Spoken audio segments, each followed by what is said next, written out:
வேதத்திலே இப்படியாக ஒரு வார்த்தை உண்டு. யோவான் எழுதின சுவிசேஷம் 36வது வசனம். நீங்கள் என்னை கண்டிருந்தும் விசுவாசியாமல் இருக்கிறீர்கள். இப்படியாக ஒரு வார்த்தை இருக்கிறது. நம்முடைய வாழ்க்கையிலே அநேக சந்தர்ப்பங்களிலே தேவனை, இறைமகன் இயேசுவை நாம் விசுவசித்து நம்முடைய வாழ்க்கையிலே மேன்மையான பல அனுபவங்களை நாம் சந்தித்திருக்கிறோம். நம் வழியாக அனுதின வாழ்க்கையிலே பல உண்மைகளை, நெறிமுறைகளை நாம் கண்டிருக்கிறோம். நீதி நியாயங்களை நாம் அறிந்திருக்கிறோம். நாம் வேண்டிக் கொள்வதற்கு மேலாக தேவன் தம்முடைய அருளை நமக்கு கொடுத்து ஞானத்தினால் நம்மை நிரப்பினதை நம் வழியாக வாழ்விலே நாம் அதை அனுபவித்திருக்கிறோம். ஆனாலும் நாம் பல கட்டங்களிலே அவரை மெய்யான தேவன் என்பதை நாம் அறிக்கையிட நாம் மறுக்கிறோம். உலகத்துக்கும் மாமிசத்திற்கும் அதன் போக்கிற்கு நம்முடைய வாழ்வை விட்டு விடுகிறோம். சத்தியத்திற்கு துணை நிற்காமல் உலகத்தின் வேஷத்திற்கு நம்மை அர்ப்பணிப்பது தொடரத்தான் செய்கிறது.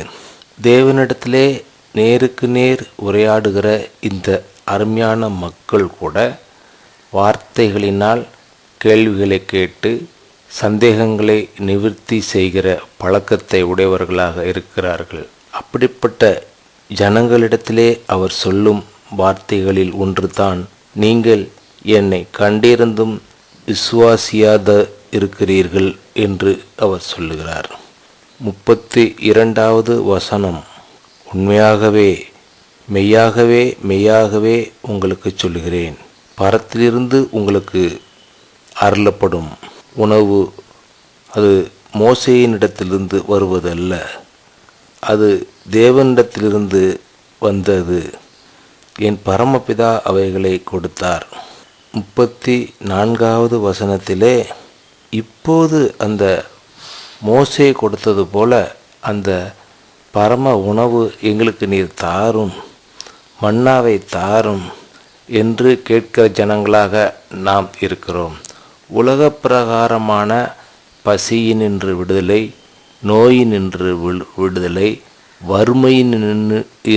வறுமையிலிருந்து விடுதலை, இவ்விதமான குணங்களை கேட்டு பெறுவதற்குத்தான் ஆசிக்கிறோமே தவிர, இவைகளின் ஊடே பிதா அவர் பரம்பொருள் அவர் தம்முடைய குமாரனை தமது சாயலிலே அவர் உருவாக்கி இந்த உலகத்துக்கு அனுப்பி எல்லா வல்லமையும் அதிகாரமும் பெற்றவராக இருந்தும் ஒன்றும் இல்லாதது போல சாதாரண மனிதர் போல உலகத்திலே அவதரித்து அவர்கள் மத்தியிலே வாழ்ந்து ஒரு நித்திய வாழ்வை நமக்கு காண்பித்தது போல நாமும் இந்த உலகத்திலே இவ்விதமான நெருக்கங்களின் வழியிலே மெய்யாக சமாதானமாக நித்திய வாழ்வை நம்முடைய வாழ்விலிருந்து பிரதிபலிக்க முடியும்.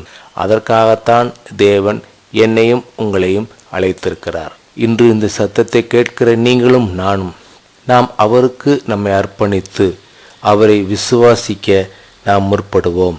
தேவன் உங்களுக்கு உதவி செய்வாராக. ஆமென்.